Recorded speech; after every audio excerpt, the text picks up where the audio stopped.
गुलाम को अपने साथ लेकर सुंदरगढ़ पहुंच जाता है और अगले दिन बादशाह का सुंदरी के साथ निकाह होता है और खुर्शीद सुंदरी को अपने कमरे में तैयार करती है और सुंदरी समझती है कि उसका गुलाम के साथ निकाह हो रहा है और उसी वक्त गुलाम सुंदरी के कमरे में आता है और सुंदरी से कहता है, तुम स्टेज पर आ जाओ, बादशाह तुम्हारा इंतजार कर रहा है।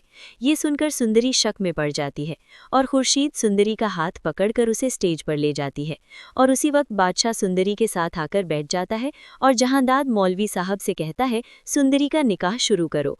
और सुंदरी गुलाम की जगह स्टेज पर बादशाह को देखकर परेशान हो जाती है और मौलवी साहब बादशाह से पूछते हैं, क्या तुम्हें सुंदरी के साथ निकाह कबूल है? तो उसी वक्त बादशाह खुशी से कहता है, हाँ कबूल है। और उसके बाद मौलवी साहब सुंदरी से पूछते हैं, क्या आपको बादशाह से निकाह कबूल है?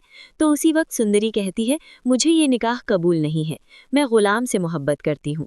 ये सुनकर बादशाह बहुत ज़्यादा गुस्से में गुलाम से कहता है, तुमने मेरी मोहब्बत सुंदरी मुझसे छीन ली। ये कहकर बादशाह गुलाम को बहुत ज़्यादा मारता है।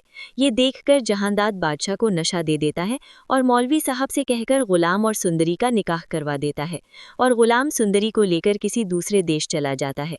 और बादशाह को जब गुलाम और सुंदरी के निकाह का पता चलता है तो बादशाह तुरंत जाकर मुल्क से निकाह कर लेता है।